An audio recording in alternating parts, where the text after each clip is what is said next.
यशायाह की भविष्यवाणी 31 अध्याय।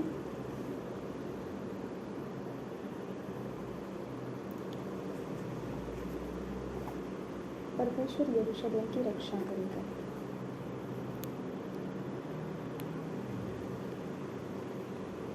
हाय उन पर जो सहायता पाने के लिए मिस्र को जाते हैं और घोड़ों का आसरा करते हैं, जो रथों पर भरोसा रखते हैं क्योंकि वे बहुत हैं, और सवारों पर क्योंकि वे अति बलवान हैं।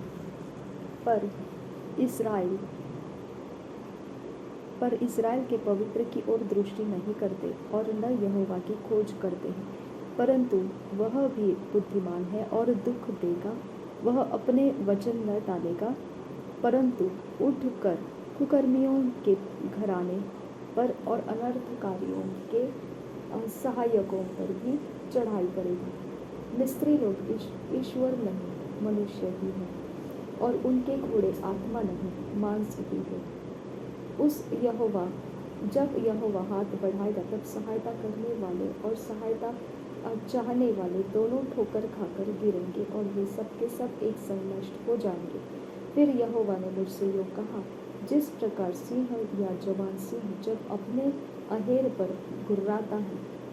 गुर्राता हो और चरवाहे इकट्ठे होकर उसके विरुद्ध बड़ी भीड़ लगाए, तो भी वह उनके बोल से न घबराएगा और न उनके कोलाहल के कारण दबेगा, उसी प्रकार सेनाओं का यहोवा सिय्योन पर्वत और यरूशलेम की पहाड़ी पर युद्ध करने को उतरेगा।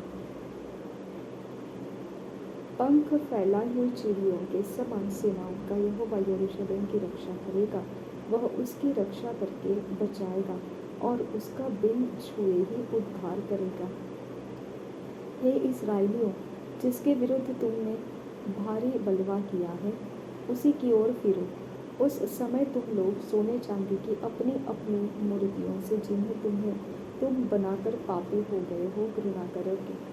तब अश्शूर उस तलवार से गिराया जाएगा जो मनुष्य की नहीं, वह उस तलवार का कौर हो जाएगा जो आदमी की नहीं, और वह तलवार के सामने से भागेगा और उसके जवान बेगार में पकड़े जाएंगे। वह भय के मारे सारे अपने सुंदर भवन से जाता रहेगा, और उसके हाकिम घबराहट के कारण ध्वजा त्याग कर भाग जाएंगे। यहोवा जिसकी अग्नि सिय्योन में और जिसका भट्ठा यरूशलेम में है, उसी की यह वाणी है। धर्मी राजा, देखो, एक राजा धर्म से राज करेगा और राजकुमार न्याय से हुकूमत करेंगे। हर एक मानव आंधी से छिपने का स्थान और बौछार से आड़ होगा, या निर्जल देश में जल के झरने, वे तप्त भूमि में बड़ी चट्टान की छाया। उस समय देखने वालों की आंखें धुंधली न होगी और सुनने वालों के कान लगे रहेंगे। उतावलों के मन ज्ञान की बातें समझेंगे और तुतलाने वालों की जीभ फुर्ती से और साफ बोलेगी। मूढ़ फिर उदार न कहलाएगा और न कंजूस दानी कहा जाएगा, क्योंकि मूढ़ तो मूढ़ताई की बातें बोलता और मन में अनर्थ ही गढ़ता रहता है, कि वह अधर्म के काम करे और यहोवा के विरुद्ध झूठ कहे। भूखे को भूखा ही रहने दो और प्यासे का जल रोक रखे। छली के चालें बुरी होती है, वह दुष्ट युक्तियाँ निकालता है कि दरिद्र को भी झूठी बातों में लूटे, जबकि वे ठीक और नम्रता से ही बोलते हैं। परंतु उदार मनुष्य उदारता ही की युक्तियाँ निकालता है, वह उदारता में स्थिर भी रहेगा। यरूशलेम की स्त्रियाँ, हे सुखी स्त्रियों, उठकर मेरी सुनो। हे निश्चिंत पुत्रियों, मेरे वचन की ओर कान लगाओ। हे निश्चिंत स्त्रियों, वर्ष भर से कुछ ही अधिक समय में तुम विकल हो जाओगी, क्योंकि तोड़ने को दाखें न होगी और न किसी भांति के फल हाथ लगेंगे। हे सुखी स्त्रियों, थरथराओ। हे निश्चिंत स्त्रियों, विकल हो। अपने अपने वस्त्र उतारकर अपनी अपनी कमर में टाट कसो। वे मनोहर खेतों और फलवंत दाखलताओं के लिए छाती पीटेगी। मेरे लोगों के वरन प्रसन्न नगर के सब हर्ष भरे घरों में भी भांति भांति के कंटीले पेड़ उपजेंगे, क्योंकि राजभवन त्यागा जाएगा कोलाहल से भरा नगर सुनसान हो जाएगा और पहाड़ी और उन पर के पहरुओं के घर सदा के लिए माते और जंगली गधों की विहार स्थान और घरेलू पशुओं की चराई उस समय तक बने रहेंगे जब तक आत्मा ऊपर से हम पर उंडेला न जाए और जंगल फलदायक बारी न बने और फलदायक बारी फिर वन न गिने जाए। तब उस जंगल में न्याय बसेगा और उस फलदायक बारी में धर्म रहेगा और धर्म का फल शांति और उसका परिणाम सदा का चैन और निश्चिंत रहना होगा। मेरे लोग शांति के स्थानों में निश्चिंत रहेंगे और विश्राम के स्थानों में सुख से रहेंगे। वन के विनाश के समय ओले गिरेंगे और नगर पूरी रीति से चौपट हो जाएगा। क्या ही धन्य हो तुम जो सब जलाशयों के पास बीज बोते और बैलों और गधों की स्वतंत्रता से चराते हो। सहायता के लिए प्रार्थना 33 अध्याय। हाय तुझ नाश करने वाले पर जो नाश नहीं किया गया था, हाय तुझ विश्वासघाती पर जिसके साथ विश्वासघात नहीं किया गया। जब तू नाश कर चुके तब तू नाश किया जाएगा और जब तू विश्वासघात कर चुके तब तेरे साथ विश्वासघात किया जाएगा। हे यहोवा, हम लोगों पर अनुग्रह कर, हम तेरी ही बाट जोहते हैं। भोर को तू उनका भुजबल, संकट के समय हमारा उद्धार करता ठहर। हुल्लड़ सुनते ही देश देश के लोग भाग गए।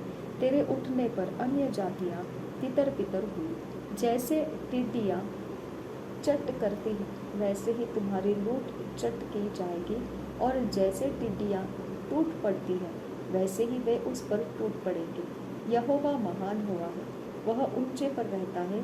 उसने सियोन को न्याय और धर्म से परिपूर्ण किया है और उद्धार, बुद्धि और ज्ञान को बहुतायत तेरे दिनों का आधार होगी। यहोवा का भय उसका धन होगा। देखा उनके शूरवीर बाहर चिल्ला रहे हैं, संधि के दूत बिलख बिलख कर रो रहे हैं। राजमार्ग सुनसान पड़े हैं, उन पर यात्री अब नहीं चलते। उसने वाचा को टाल दिया, नगरों को तुच्छ जाना। उसने मनुष्य को कुछ न समझा। पृथ्वी विलाप करती और मुरझा गई है। लबानोन कुम्हला गया और उस पर सियाही छा गई है। शारोन मरुभूमि के समान हो गया, बाशान और करमेल में पतझड़ हो रहा है। परमेश्वर के शत्रुओं को चेतावनी। यहोवा कहता है, अब मैं उठूंगा, मैं अपना प्रताप दिखाऊंगा, अब मैं महान ठहरूंगा।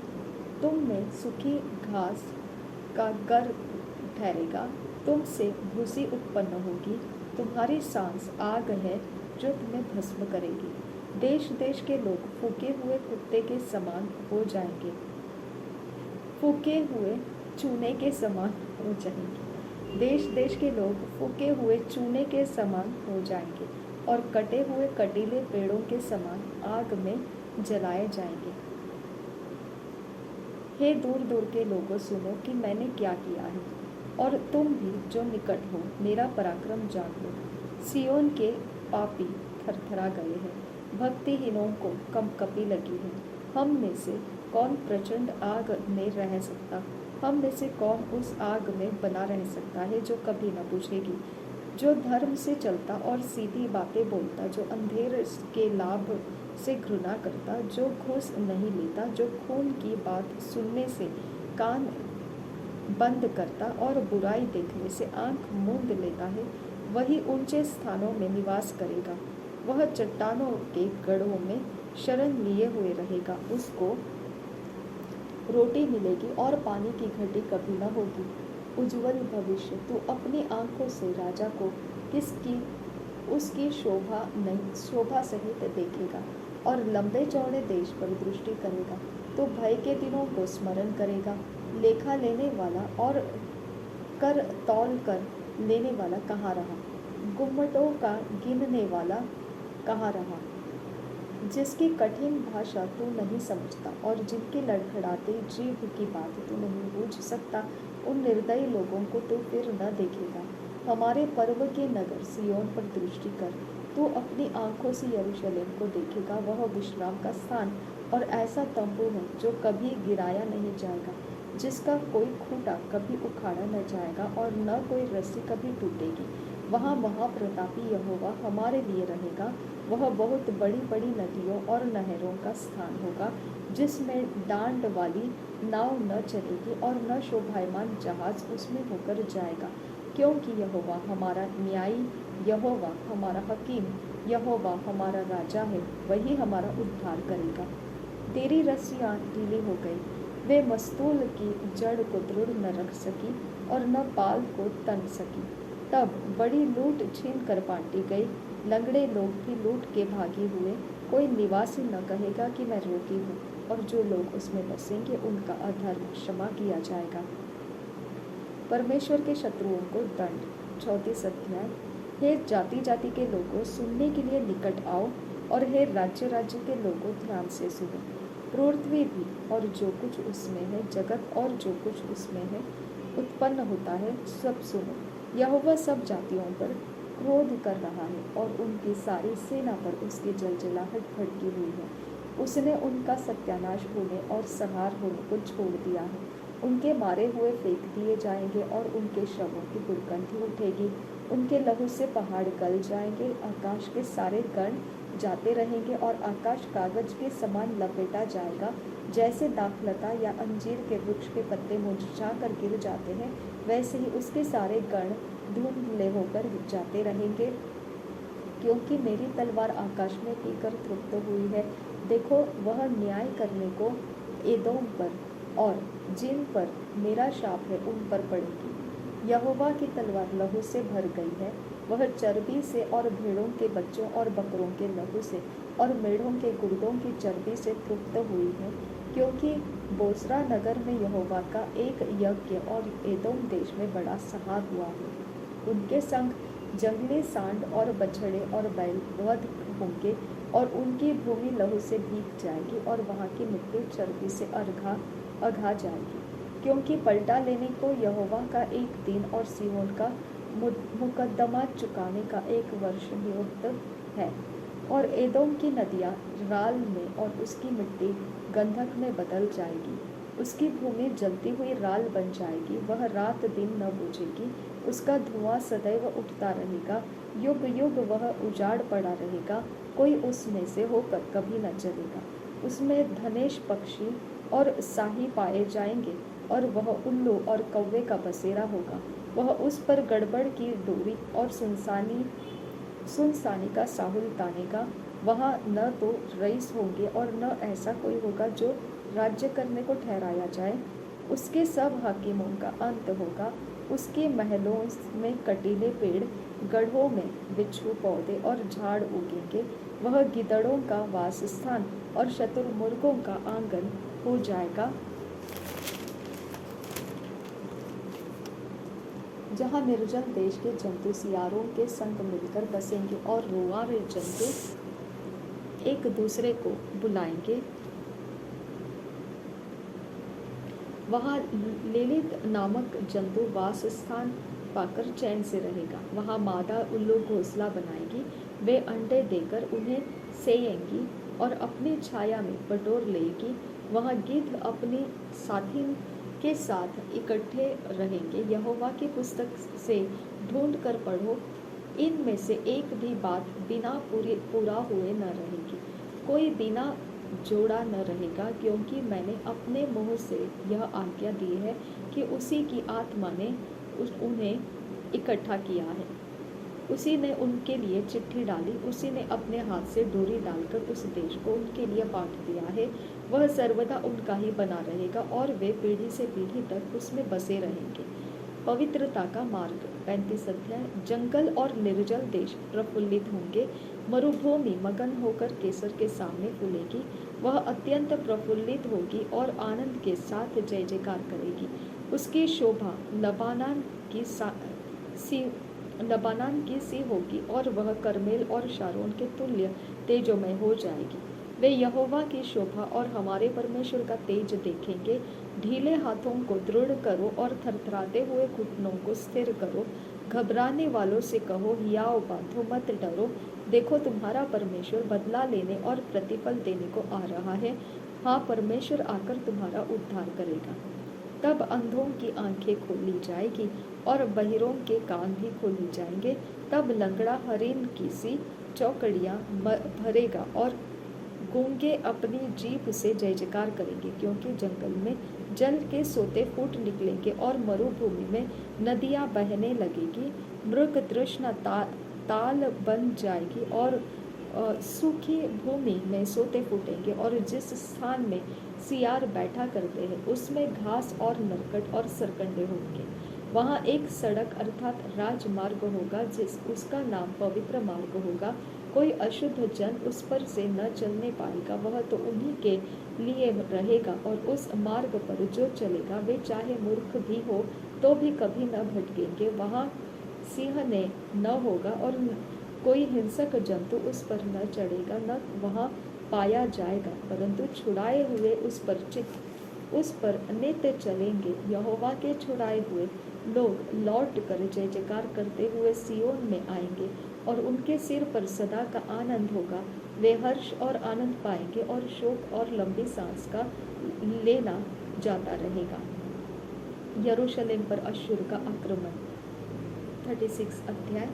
हिजकिया राजा के 14वें वर्ष में अश्शूर के राजा सन्हेरीब ने यहूदा के सब गढ़ वाले नगरों पर चढ़ाई करके उनको ले लिया।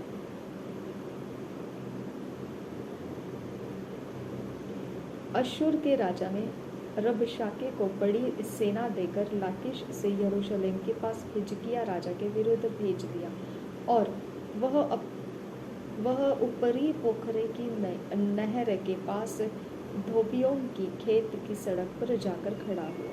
तब हिल्किया का पुत्र इल्याकीम जो राजघराने के काम पर नियुक्त था, और शिबना जो मंत्री था, और आसाप का पुत्र योआह जो इतिहास का लेखक था, ये तीनों उससे मिलने को बाहर निकल गए।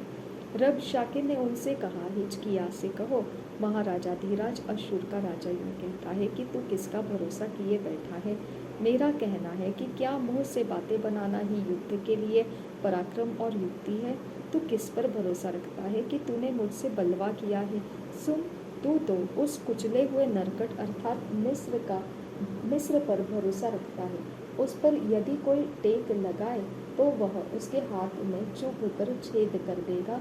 मिस्र का राजा फिरौन उन सब के साथ ऐसा ही करता है जो उस पर भरोसा रखते हैं।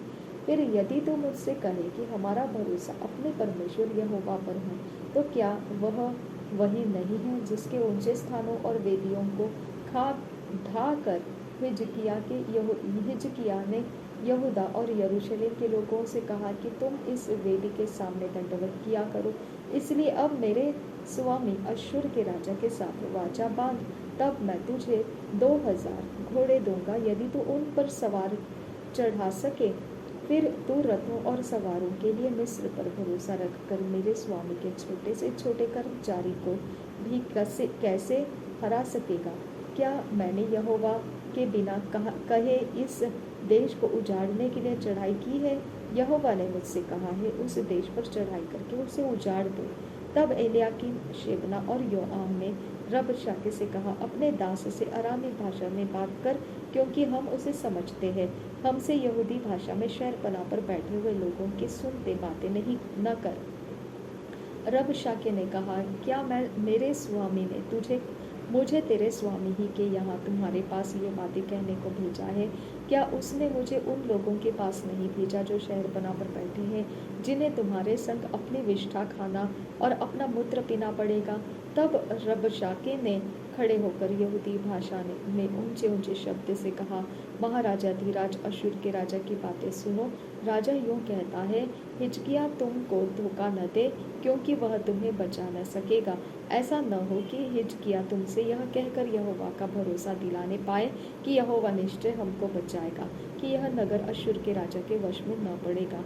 हिजकिय्याह की मत सुनो। अश्शूर का राजा कहता है, भेंट भेजकर मुझे प्रसन्न करो और मेरे पास निकल आओ, तब तुम अपनी अपनी दाखलता और अंजीर के वृक्ष के फल खा पाओगे और अपने अपने कुंड का पानी पिया करोगे।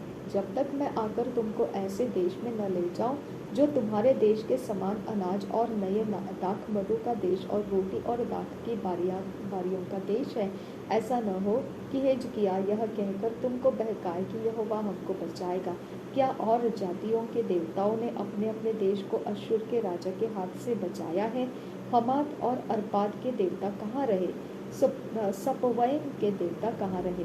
क्या उन्होंने शोमरोन को मेरे साथ हाथ से बचाया है? देश देश के सब देवताओं में से ऐसा कौन है जिसने अपने देश को मेरे हाथ से बचाया हो? फिर क्या यहोवा यरूशलेम को मेरे हाथ से बचाएगा? परंतु वे चुप रहे और उसके उत्तर में एक बात भी न कही, क्योंकि राजा की ऐसी आज्ञा थी कि उसको उत्तर न देना।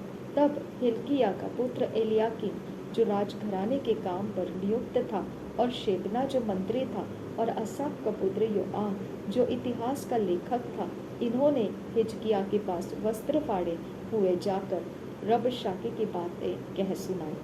राजा का यशायाह से सलाह मांगना। 37 अध्याय। जब हिजकिय्याह राजा ने यह सुना, तब वह अपने वस्त्र फाड़ और टाट ओढ़कर यहोवा के भवन में गया। उसने एलियाकीम को, जो राजघराने के काम पर नियुक्त था, और शेबना मंत्री को, और याजकों के पुरनियों को, जो सब टाट ओढ़े हुए थे, आमोस के पुत्र यशायाह नबी के पास भेज दिया। उन्होंने उससे कहा, हिजकिय्याह यूं कहता है, आज का दिन संकट और उलाहने और निंदा का दिन है। बच्चे जन्मने पर जच्चा को जलने का बल न रहा, पर संभव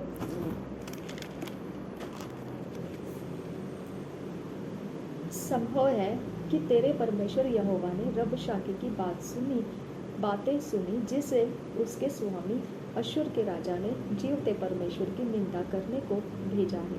और जो बातें तेरे परमेश्वर यहोवा ने सुनी है, उसके लिए उन्हें दपटे, अथा तू उन बचे हुओं के लिए जो रह गए हैं प्रार्थना कर।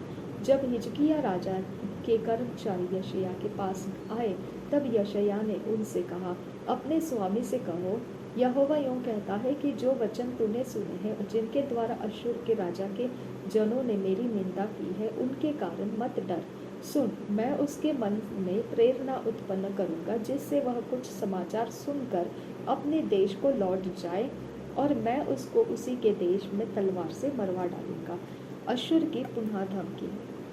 तब रबशाके ने लौटकर अश्शूर के राजा को लिब्ना नगर से युद्ध करते पाया, क्योंकि उसने सुना था कि वह लकीश के पास से उठ गया है। उसने कुश के राजा तिरहाका के विषय यह सुना कि वह उससे लड़ने को निकला है। तब उसने हिजकिय्याह के पास दूतों को यह कहकर भेजा, तुम यहूदा के राजा हिजकिय्याह से यूं कहना, तेरा परमेश्वर जिस पर तू भरोसा करता है, यह कहकर तुझे धोखा न देने पाए कि यरूशलेम अश्शूर के राजा के वश में न पड़ेगा। देख, तूने सुना है कि अश्शूर के राजाओं ने सब देशों से कैसा व्यवहार किया, कि उनका सत्यानाश ही कर दिया। फिर क्या तो बच जाएगा?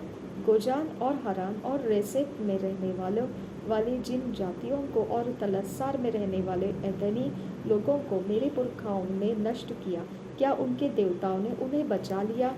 हमात का राजा, अपदी का, अर्पाद का राजा, सपरवैम नगर का राजा, और हेना और इव्वा के राजा, ये सब कहाँ गए? इस पत्री को हिजकिय्याह ने दूतों के हाथ से लेकर पढ़ा। तब उसने यहोवा के भवन में जाकर उस पत्री को यहोवा के सामने फैला दिया, और यहोवा से यह प्रार्थना की, हे सेनाओं की यहोवा, हे करूबों पर विराजमान इस्राएल के परमेश्वर, पृथ्वी के सब राज्यों के ऊपर केवल तू ही परमेश्वर है। आकाश और पृथ्वी को तू ही ने बनाया है।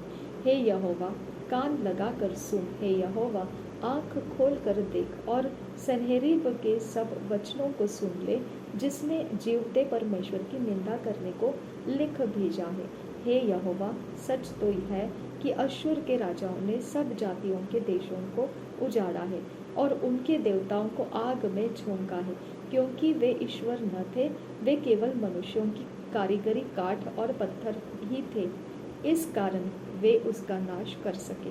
अब हे हमारे परमेश्वर यहोवा, तो हमें उसके हाथ से बचा, जिससे पृथ्वी के राज्य के लोग जान लें कि केवल तू ही यहोवा है। राजा के लिए यशायाह का संदेश। तब आमोस के पुत्र यशायाह ने हिजकिय्याह के पास यह कहला भेजा, इस्राएल का परमेश्वर यहोवा यूँ कहता है कि तूने जो अश्शूर के राजा सन्हेरीब के विषय में मुझसे प्रार्थना की है, उसके विषय यहोवा ने यह वचन कहा है, सिय्योन की कुमारी कन्या तुझे तुच्छ जानती है।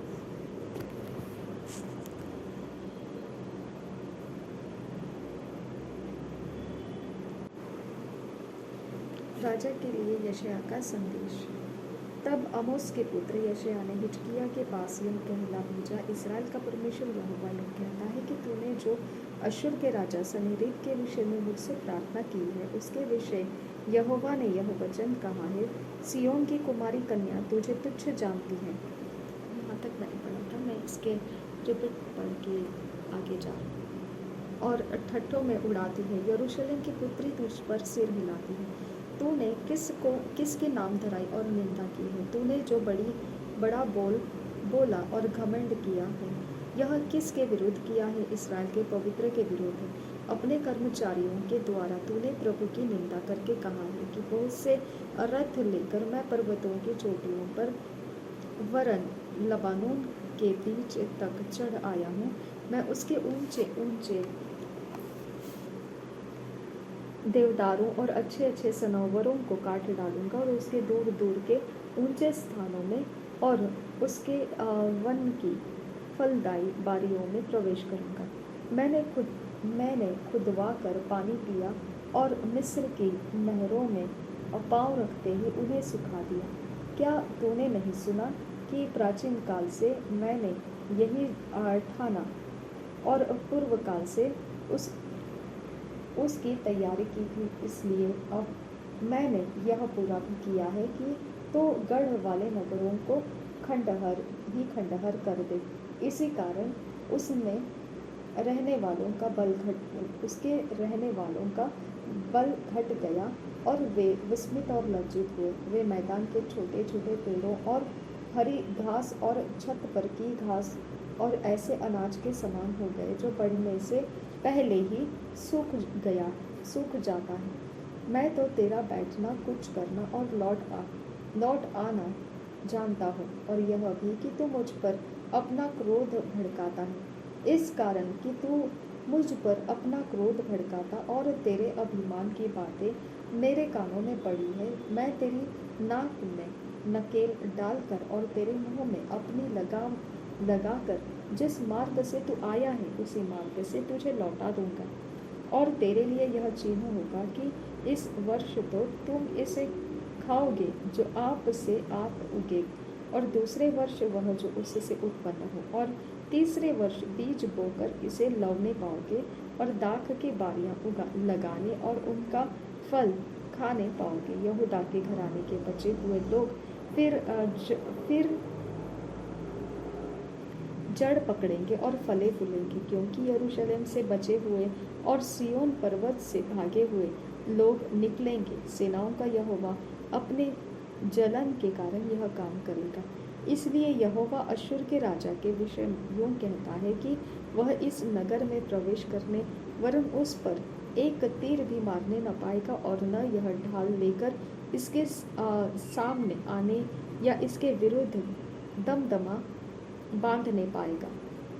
जिस मार्ग से वह आया है उसी से वह लौट भी जाएगा और इस नगर में प्रवेश न करने पाएगा। यहोवा की यही वाणी है, क्योंकि मैं अपने निमित्त और अपने दास दाऊद के निमित्त इस नगर की रक्षा करके उसे बचाऊंगा।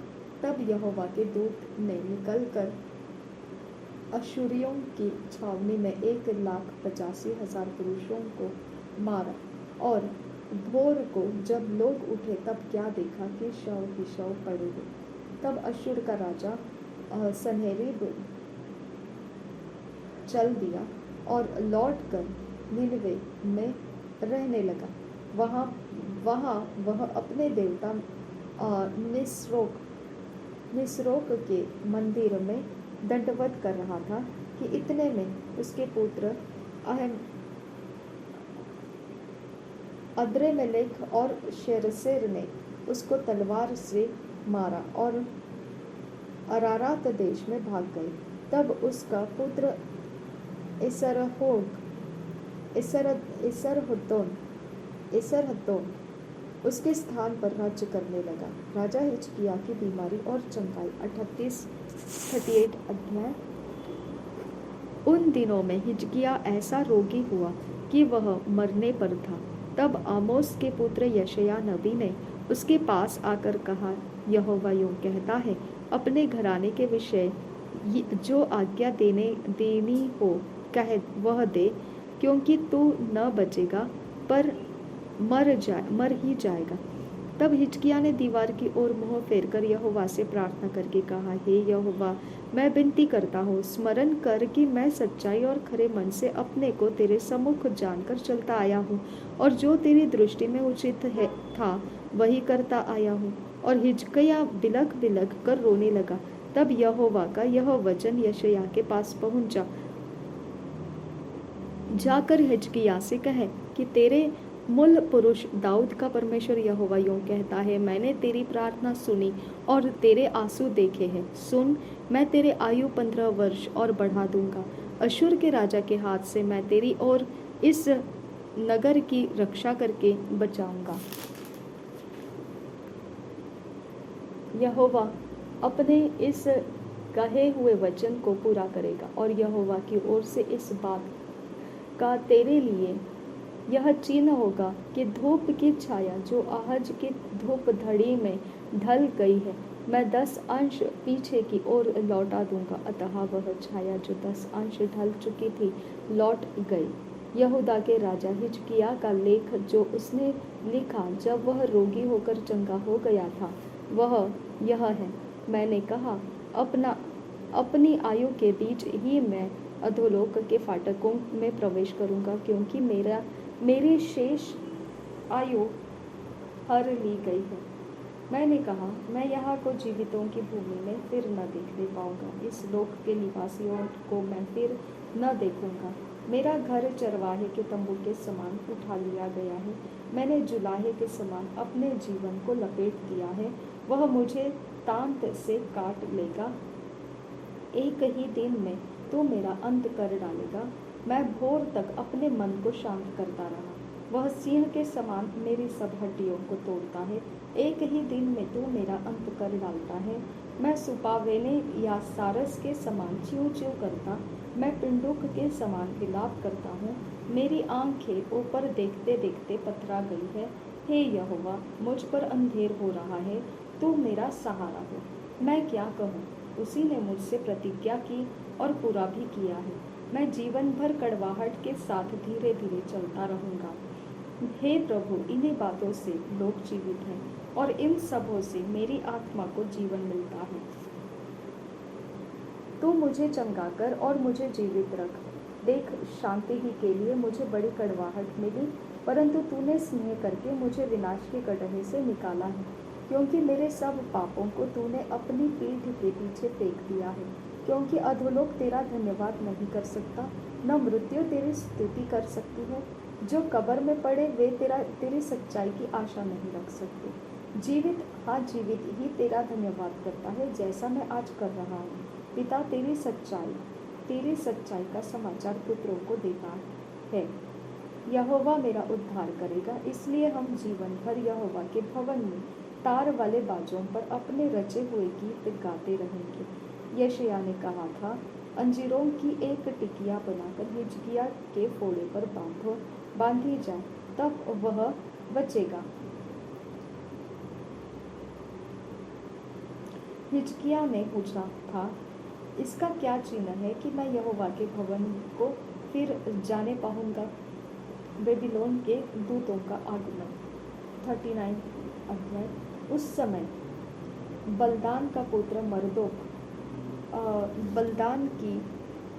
बलदान जो बेबीलोन का राजा था, उसने हिजकिय्याह के रोगी होने और फिर चंगे हो जाने की चर्चा सुनकर उसके पास पत्री और भेंट भेजी। इनसे हिजकिय्याह ने प्रसन्न होकर अपने अनमोल पदार्थों का भंडार और चांदी, सोना, सुगंध द्रव्य, उत्तम तेल और अपने हथियारों का सब घर और अपने भंडारों में जो जो वस्तुएं थी वे सब उनको दिखलाए। हिजकिय्याह के भवन और राज्य भर में कोई ऐसी वस्तु नहीं रह गई जो उसने उन्हें न दिखाई हो। तब यशायाह नबी ने हिजकिय्याह राजा के पास जाकर पूछा, वे मनुष्य क्या कह गए और वे कहाँ से तेरे पास आए थे? हिजकिय्याह ने कहा, वे तो दूर देश से अर्थात बेबीलोन से मेरे पास आए थे। फिर उसने पूछा, तेरे भवन में उन्होंने क्या क्या देखा है? हिजकिय्याह ने कहा, जो कुछ मेरे भवन में है वह सब उन्होंने देखा है। मेरे भंडारों में कोई ऐसी वस्तु नहीं जो मैंने उनसे न छिपाई हो। तब यशायाह ने हिजकिय्याह से कहा, सेनाओं के यहोवा का यह वचन सुन ले। ऐसे दिन आने वाले हैं जिनमें जो कुछ तेरे भवन में है और जो कुछ आज के दिन तक तेरे पुरखाओं का रखा हुआ तेरे भंडारों में है, वह सब बेबीलोन को उठ जाएगा। यहोवा यह कहता है कि कोई वस्तु न बचेगी। जो पुत्र तेरे वंश में उत्पन्न हो, उनमें से भी कई को वे बंधुआई में ले जाएंगे और वे खोजे बनकर बेबीलोन के राजभवन में रहेंगे। हिजकिय्याह ने यशायाह से कहा, यहोवा का वचन जो तूने कहा है वह भला ही है। फिर उसने कहा, मेरे दिनों में तो शांति और सच्चाई बनी रहेगी। 40 अध्याय। सांत्वना के वचन। तुम्हारा परमेश्वर यह कहता है, मेरी प्रजा को शांति दो, शांति। यरूशलेम से शांति की बातें कहो और उससे पुकार कर कहो कि तेरी कठिन सेवा पूरी हुई है, तेरे अधर्म का दंड अंगीकार किया गया है। यहोवा के हाथ से तू अपने सब पापों का दूना दंड पा चुका है। किसी की पुकार सुनाई देती है, जंगल में यहोवा का मार्ग सुधारो, हमारे परमेश्वर के लिए अराबा में एक राजमार्ग चौरस करो। हर एक तराई भर दी जाए और हर एक पहाड़ और पहाड़ी गिरा दी जाए। जो टेढ़ा है वह सीधा और जो ऊंचा नीचा है वह चौरस किया जाए। तब यहोवा का तेज प्रकट होगा और सब प्राणी उसको एक संग देखेंगे, क्योंकि यहोवा ने आप ही ऐसा कहा है। बोलने वाले का वचन सुनाई दिया, प्रचार कर। मैंने कहा, मैं क्या प्रचार करूं? सब प्राणी घास है, उनकी शोभा मैदान के फूल के समान है। जब यहोवा की सांस उस पर चलती है तब घास सूख जाती है और फूल मुरझा जाता है। निसंदेह प्रजा घास है, घास तो सूख जाती है और फूल मुरझा जाता है, परंतु हमारे परमेश्वर का वचन सदैव अटल रहेगा। हे सिय्योन को शुभ समाचार सुनाने वाले, ऊंचे पहाड़ पर चढ़ जा। हे यरूशलेम को शुभ समाचार सुनाने वाली, बहुत ऊंचे शब्द से सुना, ऊंचे शब्द से सुना, मत डर। यहूदा के नगरों से कहे, अपने परमेश्वर को देखो, देखो प्रभु यहोवा सामर्थ्य दिखाता हुआ आ रहा है। वह अपने भुजबल से प्रभुता करेगा। देखो, जो मजदूरी देने की है वह उसके पास है और जो बदला देने का है वह उसके हाथ में है। वह चरवाहे के समान अपने झुंड को चराएगा। वह भेड़ों के बच्चों को अंकवार में लिए रहेगा और दूध पिलाने वालियों को धीरे धीरे ले चलेगा। इस्राएल का अतुलनीय परमेश्वर, किसने महासागर को चुल्लू से मापा और किसके वित्ते से आकाश का नाप हुआ? किसने पृथ्वी की मिट्टी को नपुए में भरा और पहाड़ों को तराजू में और पहाड़ियों को कांटे में तोला है? किसने यहोवा की आत्मा को मार्ग बताया था, उसका मंत्री होकर उसको ज्ञान सिखाया है? उसने किससे सम्मति ली और किसने उसे समझाकर न्याय का पथ बता दिया और ज्ञान सिखाकर बुद्धि का मार्ग जता दिया है? देखो, जातियां तो डोल में की और एक बूंद था, पलड़ी पर की धूल के तुल्य ठहरी। देखो, वह द्वीपों की धूल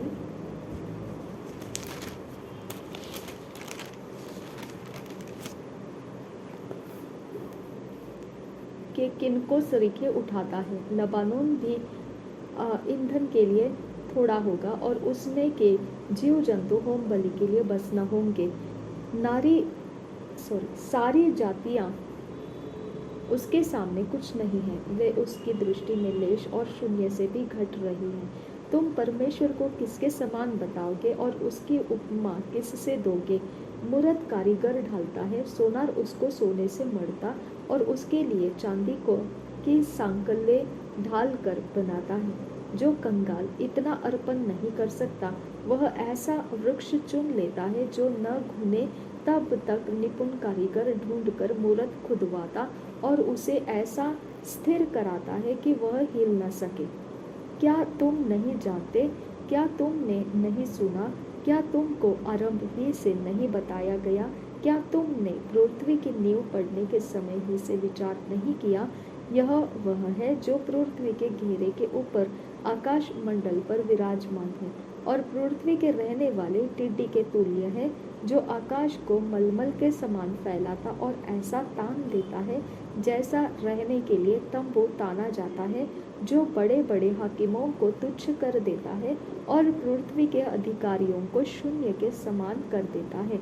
वे रोपे ही जाते, वे बोए ही जाते, उनके ठूंठ भूमि में जड़ ही पकड़ पाते कि वह उन पर पवन बहाता और वे सूख जाते और आंधी उन्हें भूसे के समान उड़ा ले जाती है।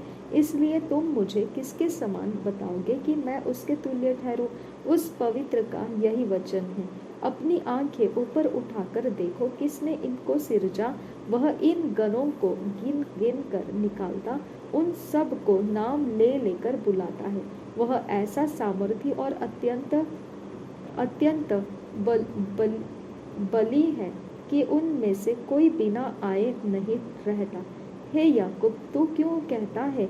हे इस्राएल, तू क्यों बोलता है? मेरा मार्ग यहोवा से छिपा हुआ है, मेरा परमेश्वर मेरे न्याय को कुछ चिंता नहीं करता। क्या तुम नहीं जानते? क्या तुमने नहीं सुना? यहोवा जो सनातन परमेश्वर और पृथ्वी भर का सृजनहार है, वह न थकता न श्रमित होता है। उसकी बुद्धि अगम है। वह थके हुए को बल देता है और शक्तिहीन को बहुत सामर्थ्य देता है। तरुण तो थकते और श्रमित हो जाते हैं और जवान ठोकर खाकर गिरते हैं, परंतु जो यहोवा की बाट जोहते हैं वे नया बल प्राप्त करते जाएंगे। वे उकाबों के समान उड़ेंगे, वे दौड़ेंगे और श्रमित न होंगे और चलेंगे और थकित न होंगे।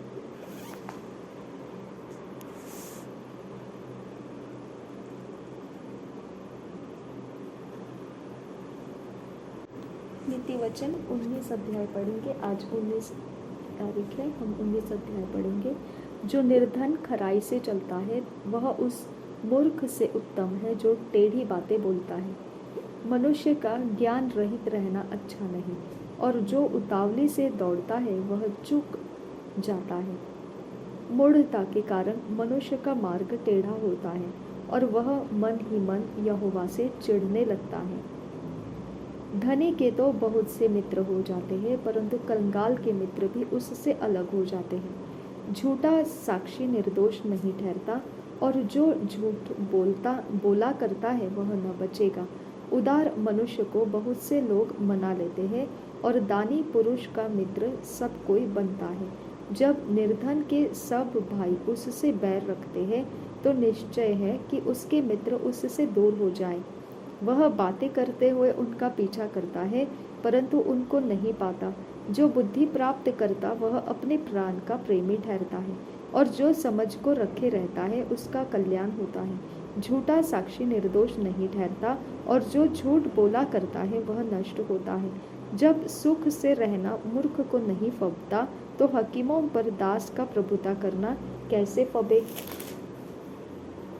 जो मनुष्य बुद्धि से चलता है वह विलंब से क्रोध करता है, और अपराध को भुलाना उसको शोभा देता है। राजा का क्रोध सिंह की गर्जन के समान है, परंतु उसकी प्रसन्नता घास पर की ओस के तुल्य होती है।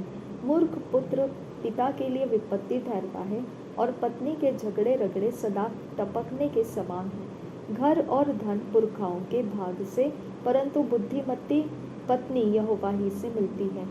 आलस से भारी नींद आ जाती है, और जो प्राणी ढिलाई से काम करता वह भूखा ही रहता है।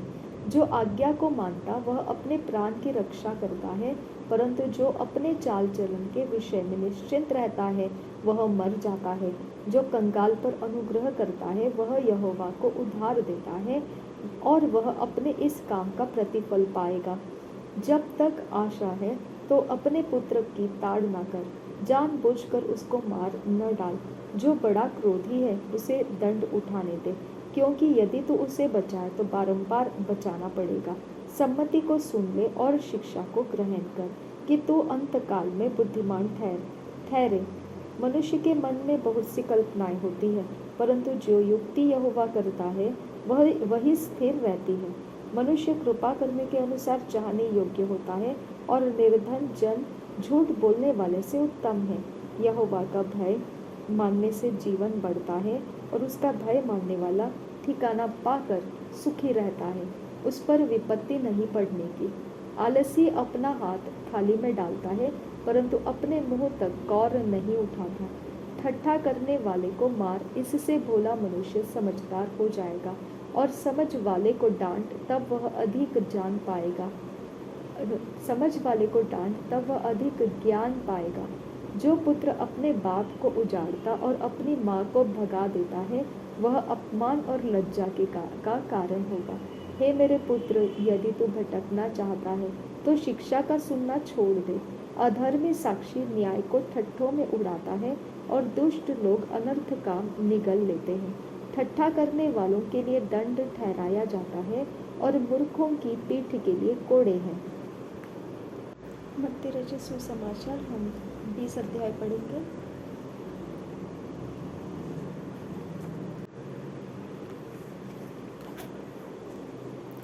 बारी के मजदूरों का दृष्टांत 20 अध्याय। स्वर्ग का राज्य किसी गृह स्वामी के समान है, जो सवेरे निकला कि अपनी दाख की बारी में मजदूरी को लगाए।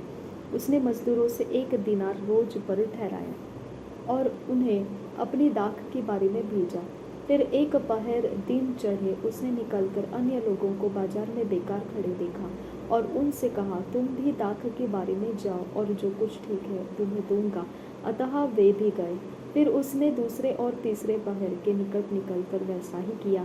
1 घंटा दिन रहे, और उसने फिर निकलकर दूसरों को खड़े पाया, और उनसे कहा, तुम क्यों यहाँ दिन भर बेकार खड़े रहे? उन्होंने उससे कहा, इसलिए कि किसी ने हमें मजदूरी पर नहीं लगाया। उसने उनसे कहा, तुम भी दाख की बारी में जाओ। सांझ को दाख की बारी के स्वामी ने अपने भंडारी से कहा, मजदूरों को बुलाकर पिछलों से लेकर पहलों तक उन्हें मजदूरी दे दे। जब वे आए जो घंटा भर दिन रहे लगाए गए थे, तो उन्हें 1 दिनार मिला। जो पहले आए उन्होंने यह समझा कि हमें अधिक मिलेगा, परंतु उन्हें भी 1 दिनार ही मिला। जब मिला तो वे गृह स्वामी पर कुड़कुड़ा के कहने लगे, इन पिछलों ने 1 ही घंटा काम किया, और तूने उन्हें हमारे बराबर कर दिया, जिन्होंने दिन भर का भार उठाया और धूप सही। उसने उनमें से एक को उत्तर दिया, हे मित्र, मैं तुझसे कुछ अन्याय नहीं करता। क्या तूने ही मुझसे 1 दिनार न ठहराया था? जो तेरा है उठा ले और चला जा। मेरी इच्छा यह है कि जितना तुझे दूं उतना ही इस पिछले को भी दूं। क्या यह उचित नहीं कि मैं अपने माल से जो चाहूं सो करूं? क्या मेरे भले होने के कारण तू बुरी दृष्टि से देखता है? इसी रीति से जो पिछले हैं वो पहले होंगे, और जो पहले हैं वे पिछले होंगे। अपनी मृत्यु के विषय यीशु की तीसरी भविष्यवाणी। यीशु यरूशलेम को जाते हुए 12 चेलों को एकांत में ले गया, और मार्ग में उनसे कहने लगा, देखो, हम यरूशलेम को जाते हैं, और मनुष्य का पुत्र प्रधान याजकों और शास्त्रियों के हाथ पकड़वाया जाएगा, और वे उसको घात के योग्य ठहराएंगे, और उसको अन्य जातियों के हाथ सौंपेंगे कि वे उसे ठट्ठों में उड़ाए और कोड़े मारे और क्रूस पर चढ़ाए, और वह तीसरे दिन जिलाया जाएगा। एक माँ की विनती। तब जब्दी के पुत्रों की माता ने अपने पुत्रों के साथ यीशु के पास आकर प्रणाम किया और उससे कुछ मांगने लगी। उसने उससे कहा, तू क्या चाहती है? वह उससे बोली, यह वचन दे कि मेरे ये 2 पुत्र तेरे राज्य में, एक तेरे दाहिने और तेरे बाएं बैठे। यीशु ने उत्तर दिया, तुम नहीं जानती कि क्या मांगती हो। जो कटोरा मैं पीने पर हूँ, क्या तुम पी सकते हो? उन्होंने उससे कहा, पी सकते हैं। उसने उनसे कहा, तुम मेरा कटोरा तो पियोगे, पर अपने दाहिने और बाएं किसी को बैठाना मेरा काम नहीं, पर जिनके लिए मेरे पिता की ओर से तैयार किया गया उसी के लिए है। उन्हीं के लिए है। यह सुनकर 10 चेले उन दोनों भाइयों पर क्रुद्ध हुए। यीशु ने उन्हें पास बुलाया और कहा, तुम जानते हो कि अन्य जातियों के हाकिम उन पर प्रभुता करते हैं और जो बड़े हैं वे उन पर अधिकार जताते हैं, परंतु तुम में ऐसा नहीं होगा। परंतु जो कोई तुम में बड़ा होना चाहे वह तुम्हारा सेवक बने, और जो तुम में प्रधान होना चाहे वह तुम्हारा दास बने। जैसे कि मनुष्य का पुत्र वह इसलिए नहीं आया कि उसको सेवा टहल की जाए, परंतु इसलिए आया कि आप सेवा टहल करें और बहुतों की छुड़ौती के लिए अपने प्राण दे। 2 अंधों को दृष्टिदान। जब वे यरीहो से निकल रहे थे तो एक बड़ी भीड़ उसके पीछे हो ली, और 2 अंधे जो सड़क के किनारे बैठे थे यह सुनकर कि यीशु जा रहा है, पुकार कर कहने लगे, हे प्रभु, दाऊद की संतान, हम पर दया कर। लोगों ने उन्हें डांटा कि चुप रहे, पर वे और भी चिल्लाकर बोले, हे प्रभु, दाऊद की संतान, हम पर दया कर। तब यीशु ने खड़े होकर उन्हें बुलाया और कहा, तुम क्या चाहते हो कि मैं तुम्हारे लिए करूं? उन्होंने उससे कहा, हे प्रभु, यह कि हमारी आंखें खुल जाए। यीशु ने तरस खाकर उनकी आंखें छुई और वे तुरंत देखने लगे और उसके पीछे हो लिए। प्रेरितों के काम 20 अध्याय।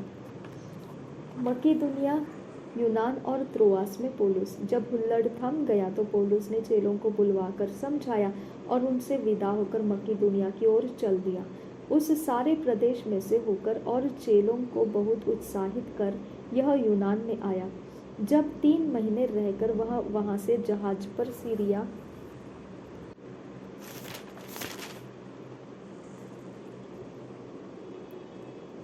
उस सारे प्रदेश में से होकर और चेलों की बहुत उत्साहित कर वह यूनान में आया। जब 3 महीने रहकर वह वहां से जहाज पर सीरिया की ओर जाने पर था तो यहूदी उसकी घात में लगे, इसलिए उसने यह निश्चय किया कि मकीदुनिया होकर लौट जाए। बिरिया के पुरुष का पुत्र सोपत्रुस और थिस्सलुनीकियों में से अरिस्तर्खुस और सिकुन्दुस और दिर्बे का गयुस और तीमुथियुस और आसिया का तुखिकुस और त्रोफिमुस आसिया तक उसके साथ हो लिए। वे आगे जाकर त्रोआस में हमारी बाट जोहते रहे, और हम अख़मीरी रोटी के दिनों के बाद फिलिप्पी से जहाज पर चढ़कर 5 दिन में त्रोआस में उसके पास पहुँचे और 7 दिन तक वहीं रहे। त्रोआस में यूतुखुस का जिलाया जाना। सप्ताह के पहले दिन जब हम रोटी तोड़ने के लिए इकट्ठे हुए तो पौलुस ने, जो दूसरे दिन चले जाने पर था, उनसे बातें की और आधी रात तक बातें करता रहा। जिस अटारी पर हम इकट्ठे थे उसमें बहुत दिए जल रहे थे, और यूतुखुस नाम का एक जवान खिड़की पर बैठा हुआ गहरी नींद से झुक रहा था। जब पौलुस देर तक बातें करता रहा तो वह नींद के झोंके में तीसरी अटारी पर से गिर पड़ा और मरा हुआ उठाया गया, परंतु पौलुस उतरकर उससे लिपट गया और गले लगाकर कहा, घबराओ नहीं, क्योंकि उसका प्राण उसी में है। और ऊपर जाकर रोटी तोड़ी और खाकर इतनी देर तक उनसे बातें करता रहा कि पाँव फट गई। फिर वह चला गया और वे उस जवान को जीवित ले आया और बहुत शांति पाई। त्रोआस से मिलेतुस की यात्रा। हम पहले ही जहाज पर चढ़कर अस्सुस को इस विचार से आगे गए कि वहां से हम पौलुस को चढ़ा लें, क्योंकि उसने यह इसलिए ठहराया था कि आप ही पैदल जाने वाला था। जब वह अस्सुस में हमें मिला तो हम उसे चढ़ाकर मितुलेने में आए। वहां से जहाज खोलकर हम दूसरे दिन खियुस के सामने पहुंचे और अगले दिन सामुस में जा लगे। फिर दूसरे दिन मिलेतुस में आए, क्योंकि पौलुस ने इफिसुस के पास से होकर जाने का निश्चय किया था कि कहीं ऐसा न हो कि उसे आसिया में देर लगे, क्योंकि वह जल्दी में था कि यदि हो सके तो वह पिन्तेकुस्त के दिन यरूशलेम में रहे। इफिसुस के प्राचीनों को उपदेश। उसने मिलेतुस से इफिसुस में कहला भेजा और कलीसिया के प्राचीनों को बुलवाया। जब वे उसके पास आए तो उनसे कहा, तुम जानते हो कि पहले ही दिन से जब मैं आसिया में पहुंचा, मैं हर समय तुम्हारे साथ किस प्रकार रहा, अर्थात बड़ी दीनता से और आंसू बहा बहाकर, और उन परीक्षाओं में जो यहूदियों के षड्यंत्र के कारण मुझ पर आ पड़ी, मैं प्रभु की सेवा करता ही रहा। और जो जो बातें तुम्हारे लिए लाभ की थी उनको बताने और लोगों के सामने और घर घर सिखाने से कभी न झिझका, वरन यहूदियों और यूनानियों के सामने गवाही देता रहा कि परमेश्वर की ओर मन फिराना और हमारे प्रभु यीशु मसीह पर विश्वास करना चाहिए। अब देखो, मैं आत्मा में बंधा हुआ यरूशलेम को जाता हूँ और नहीं जानता कि वहाँ मुझ पर क्या क्या बीतेगा। केवल यह कि पवित्र आत्मा हर नगर में गवाही दे देकर मुझसे कहता है कि बंधन और क्लेश तेरे लिए तैयार है, परंतु मैं अपने प्राण को कुछ नहीं समझता कि उसे प्रिय जानूं, वरन यह कि मैं अपनी दौड़ को और उस सेवा को पूरी करूं जो मैंने परमेश्वर के अनुग्रह के सुसमाचार पर गवाही देने के लिए प्रभु यीशु से पाई है। अब देखो, मैं जानता हूँ कि तुम सब जिनमें मैं परमेश्वर के राज्य का प्रचार करता फिरा, मेरा मुंह फिर न देखोगे। इसलिए मैं आज के दिन तुमसे गवाही देकर कहता हूँ कि मैं सबके लहू से निर्दोष हूँ, क्योंकि मैं परमेश्वर के सारे अभिप्राय को तुम्हें पूरी रीति से बताने से न झिझका। इसलिए अपनी और पूरे झुंड की चौकसी करो, जिसमें पवित्र आत्मा ने तुम्हें अध्यक्ष ठहराया है कि तुम परमेश्वर की कलीसिया की रखवाली करो, जिसे उसने अपने लहू से मोल लिया है। मैं जानता हूँ कि मेरे जाने के बाद फाड़ने वाले भेड़िए तुम में आएंगे, जो झुंड को न छोड़ेंगे। तुम्हारे ही बीच में से भी ऐसे ऐसे मनुष्य उठेंगे जो चेलों को अपने पीछे खींच लेने की को टेढ़ी मेढ़ी बातें कहेंगे। इसलिए जागते रहो और स्मरण करो कि मैंने 3 वर्ष तक रात दिन आंसू बहा बहा कर हर एक को चेतावनी देना न छोड़ा। और अब मैं तुम्हें परमेश्वर को और उसके अनुग्रह के वचन को सौंप देता हूँ, जो तुम्हारी उन्नति कर सकता है और सब पवित्र किए गए लोगों में साझी करके मिरास दे सकता है। मैंने किसी के चांदी सोने या कपड़े का लालच नहीं किया। तुम आप ही जानते हो कि इन्हें हाथों ने मेरी और मेरे साथियों की आवश्यकताओं पूरी की। मैंने तुम्हें सब कुछ करके दिखाया कि इस रीति से परिश्रम करते हुए निर्बलों को संभालना और प्रभु यीशु के वचन स्मरण रखना अवश्य है, जो अब उसने आप ही कहा है, लेने से देना धन्य है। यह कहकर उसने घुटने टेके और उस सब के साथ प्रार्थना की। तब वे सब बहुत रोए और पौलुस के गले लिपट कर उसे चूमने लगे। वे विशेषकर इस बात से शोकित थे जो उसने कही थी कि तुम मेरा मुंह फिर न देखोगे। तब उन्होंने उसे जहाज तक पहुंचाया। Thank you Jesus. पिता परमेश्वर, हम तेरा धन्यवाद करते हैं कि ये वचन आपने हमको दिया है। खुदा परमेश्वर, हमारे हृदय में शांति और आनंद आपने भरने का निर्णय किया। ये वचन के द्वारा आपने हमारे हृदय के अंदर की मलिनता को हटाया, हमारा हृदय शुद्ध किया, पवित्र किया, हमारे हृदय के अंदर का अंधेरा आपने हटाया। परमेश्वर, जब तेरा वचन हमारे हृदय आप भरते हो खुदा परमेश्वर, तो मेरे खुदा वो हमें बल देता है, हमारी अगुवाई करता है, हमारे रास्ते साफ करता है। हमारा आने वाला समय वो हमें आज्ञा पालन करना सिखाता है और परमेश्वर के वचन के ऊपर भरोसा करना सिखाता है। मेरे परमेश्वर, तेरा वचन हमारे सोचों के अंदर आता है, हमें तुझसे मुलाकात कराता है, तेरे साथ हमें बातें करवाता है, तेरी बातों को हम तक परमेश्वर पिता गूढ़ और रहस्य बातों को हम तक पहुंचाता है। तेरा वचन महान काम करता है खुदा परमेश्वर, हमारे सारे अंदर ही अंदर बैठे हुए हर एक प्रकार के परमेश्वर, हर एक एरिया ऑफ लाइफ को तेरे वचन के द्वारा परमेश्वर छुआ जाता है और ये सब एरिया ऑफ लाइफ तेरे वचन के सामने हलीम हो जाते हैं। मेरे पिता, पाप के कारण जो हमारा हृदय पिता, जहाँ पर तेरे वचन आए हैं खुदा परमेश्वर, जो ढीठ बन के खुदा परमेश्वर पाप के कारण खुदा टूटना नहीं चाहता है, उस ज़मीन पर तेरे वचन आए हैं खुदा। खुदा हमने ऐसे पाप कर रखे हैं जिसके कारण पिता हमारा हृदय कठिन हो चुका है और तेरी वाणी को हम समझना नहीं चाहते हैं, तेरे वार्निंग को हम लेना नहीं चाहते हैं। मेरे पिता, हम सुन के अनसुना कर देते हैं। हम तेरी ओर परमेश्वर पलट कर पिता जवाब दे देते हैं। मेरे परमेश्वर, इस प्रकार का कठिन हृदय जो तेरे वचन को पिता अपने अंदर सोख लेना नहीं चाहता है, खुदा परमेश्वर, वो पाप की ज़मीन है खुदा। हमारे अपराध, हमारे गुनाहों के कारण बनी वो कड़क ज़मीन है, वो घमंड जो कड़ी गर्दन बनी है खुदा, जो तेरे सामने झुकना नहीं चाहती है खुदा परमेश्वर। मेरे पिता, मेरे पाप माफ़ कर दे। अब फादर गॉड, मेरे अपराध माफ़ कर दे। मैं तेरे सामने, मैं अपने हृदय को खोल कर पिता तेरे सामने आती हूँ खुदा, कि मेरे हृदय में तूने जो वचन दिया है वो वचन मेरे हृदय के ज़मीन को सिंचन करे पिता। वो तेरे लिए तैयार ज़मीन बने खुदा, उसके ऊपर तू अपने आप को रख खुदा। तू जैसा उसे तराशना चाहता है, बनाना चाहता है, वैसा तो उसे बना खुदा, ताकि हम तेरे वचन की रोशनी में अपने जीवन के मार्ग ढूंढ सके खुदा।